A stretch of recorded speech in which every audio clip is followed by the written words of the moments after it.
No, you all laugh at the same point and the same a moment, because we are all much more the same than we are different.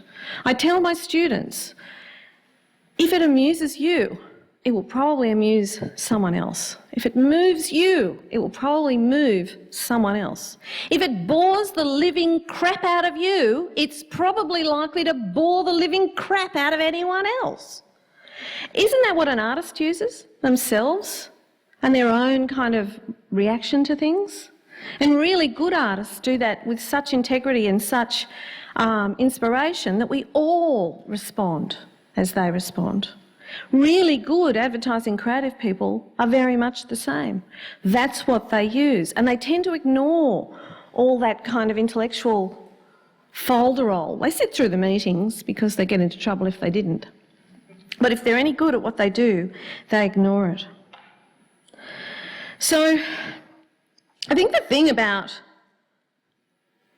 successful sending of messages is very straightforward and very simple. We're very caught up at the moment in technological change, in, cyberspace and social media and Twitter and Facebook and all this stuff, all of which is fine and fun and great, and I enjoy tweeting as much as the next person. It's the copywriter's medium, 140 characters. We know how to do that.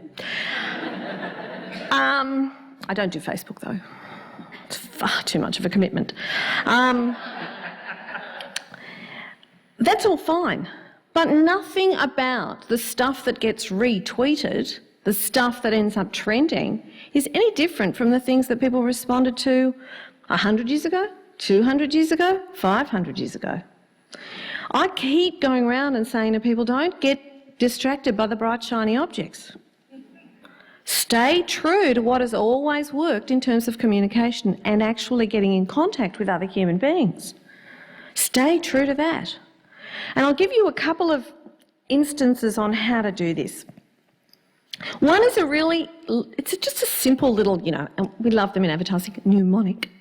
I nicked most of it, but I added one letter, so I assume I'm now entitled to use it, and if I'm not, oh well, I'll deal with that later. It's a mnemonic which is just the word success, and it's about what successful messages need to contain. And you can write it down if you think it's of use, but it's pretty straightforward. The first S stands for simple. The best communications are simple. That doesn't mean simplistic. Particularly in an advertising and marketing sense, you are working with audiences who are incredibly time poor, who are stressed out and who are literally brilliant at screening out unnecessary stuff because they are bombarded with it daily. You cannot go to the toilet